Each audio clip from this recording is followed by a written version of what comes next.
بسم اللہ الرحمن الرحیم۔ السلام علیکم ورحمۃ اللہ وبرکاتہ۔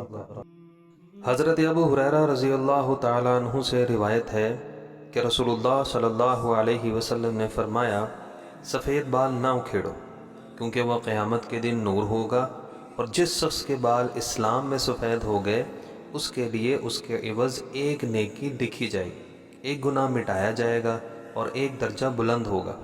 حضرت عثمان رضی اللہ تعالیٰ عنہ سے روایت ہے کہ رسول اللہ صلی اللہ علیہ وسلم نے فرمایا، اللہ تبارک و تعالیٰ خود فرماتا ہے کہ جب میرے بندے کی عمر 40 سال کی ہو جاتی ہے تو میں اس کو 3 قسم کے امراض سے محفوظ کر دیتا ہوں، جنون یعنی دیوانگی، جزام یعنی کوڑ، اور برس سے عافیت دے دیتا ہوں۔ جزام یعنی کوڑ جس میں ہاتھ گل جاتے ہیں، اور برس سے مراد جلد کے سفید داغ ہیں۔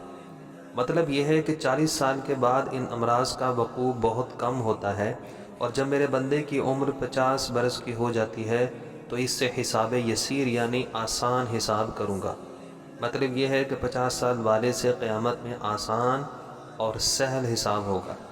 جب کوئی بندہ 60 سال کی عمر کو پہنچ جاتا ہے تو میں توبہ اور رجوع اللہ کو اس کا محبوب بنا لیتا ہوں۔ مطلب یہ ہے کہ 60 سال کی عمر کے بعد توبہ سے محبت ہو جاتی ہے اور اللہ تبارک و تعالیٰ کی طرف رجوع ہونے کی توفیق عطا ہوتی ہے۔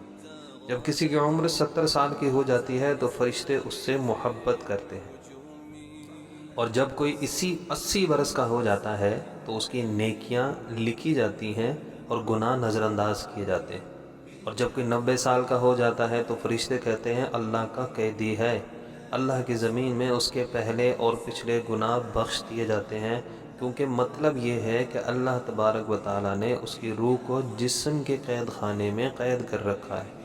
مدت پوری ہو چکی ہے، حکم کا انتظار ہے، اور جب کوئی بندہ ارذل عمر کو پہنچ جاتا ہے تو اللہ تبارک و تعالیٰ اس کے نامہ اعمال میں اس کی تندرستی اور صحت کے زمانے کے مثل اعمال خیر لکھتا رہتا ہے۔ اگر اس بندے سے کوئی برائی ہو جاتی ہے تو برائی اس کے نامہ اعمال میں نہیں لکھی جاتی ہے۔ ارذل عمر سے مراد وہ عمر ہے جس میں انسان کی ہوش و حواس بجا نہیں رہتے اور بہکی بہکی باتیں کرنے لگتا ہے۔ توبہ کا دروازہ کھلا ہے۔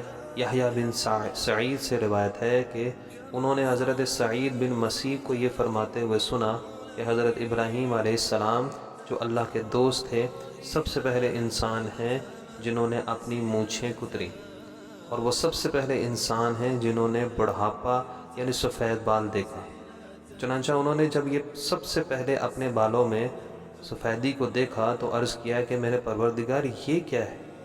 پروردگار کا جواب آیا کہ ابراہیم یہ وقار ہے، یعنی اس بڑھاپے کی علامت ہے جو علم و دانش میں اضافے کا باعث اور عز و وقار کا ذریعہ ہے، اور اس کی وجہ سے لہو و لعب کی مشغولیت اور گناہوں کے ارتکاب سے باز رہتا ہے۔ حضرت ابراہیم علیہ السلام نے عرض کیا کہ پروردگار یہ تو تیری بڑی نعمت ہے، لہٰذا میرے وقار میں اضافہ فرما۔ رسول اللہ صلی اللہ علیہ وسلم نے فرمایا کہ جو شخص اسلام کی حالت میں یعنی حالت ایمان میں بڑھاپے کو پہنچا تو یہ بڑھاپا اس کے لیے قیامت کے دن نور ہوگا۔ ایک شخص نے عرض کیا کہ چند لوگ ان سفید بالوں کو اکھاڑ دیتے ہیں۔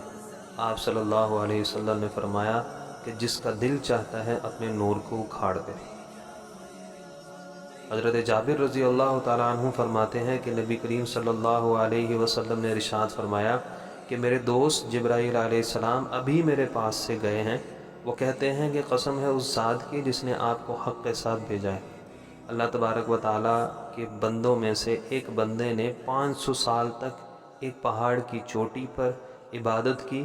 یہ پہاڑ سمندر کے بیچ میں ہے، یہ پہاڑ 30 مربع میل کا ہے، اس کے چاروں طرف سینکڑوں میل کا سمندر ہے۔ اللہ تبارک و تعالیٰ نے اس عبادت گزار کے لیے اس پہاڑ میں میٹھے پانی کا چشمہ جاری کر دیا جس کی دھار انگلی کے برابر موٹی ہے، اور ایک طرف انار کو اس پہاڑ کی جڑوں میں لگا دیا گیا ہے جس میں ہر روز ایک انار تیار ہوتا تھا۔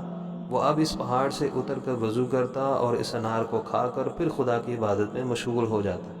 جب اس عابد کی وفات کا وقت قریب آیا تو اس نے عرض کیا کہ اللہ میری روح سجدے کی حالت میں قبض ہو اور میرے جسم کو محفوظ رکھا جائے اور مجھے قیامت میں سجدے کی حالت میں اٹھایا جائے۔